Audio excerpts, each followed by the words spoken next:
6 Canadian citizens have been illegally kidnapped by Israel in international waters. They were sailing on board the Conscience, which is part of the Freedom Flotilla, attempting to break Israel's illegal siege and bring humanitarian aid and assistance to Gaza. I reached out to a spokesperson working with the Newfoundland contingent of Canadians on board this flotilla. Claire Genet told me it's been a complete blackout at this point, and they haven't heard anything from the Canadians on board since their vessel was illegally intercepted. Claire also told me that the support from the government has been nothing. Quote, "We have yet to get a decent response back from the Canadian government about what they're planning on doing." Now, I spoke with Claire at about 3 p.m. Eastern, so it's possible that by the time you see this video, that might have changed. But what I can tell you right now is I reached out to the Foreign Affairs Minister's office a few hours ago, asking them for a statement on this, and have gotten radio silence too. Anita Anand did take to Twitter to say, quote, "We are tracking the route of the most recent flotilla and are aware that 6 Canadians have been detained in Israel. Global Affairs Canada officials are in touch with Israeli authorities and, as always, are offering consular services to all Canadian citizens.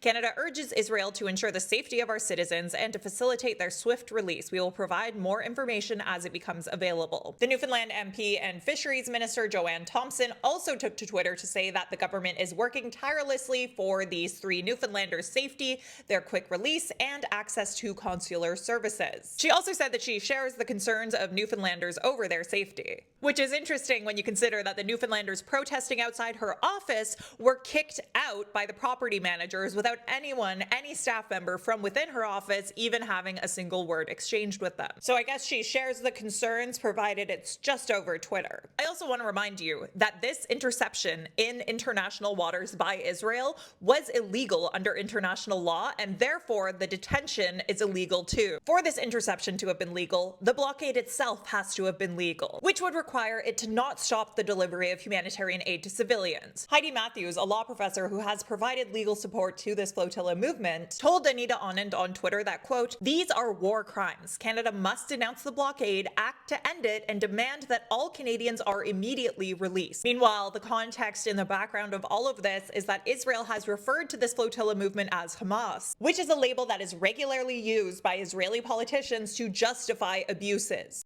We also know that Israel has a long track record of abusing its Palestinian detainees, something that has been so normalized that Israeli soldiers reportedly were comfortable enough to do the following to someone with the name recognition of Greta Thunberg. They dragged her by her hair, beat her, and forced her to kiss the Israeli flag. Israel's actions, not only to Canadian citizens, but particularly the genocide it is inflicting on Palestinians, require the Canadian government to act. Sanctions, arms embargo. It is a choice to not. What do you think of all this?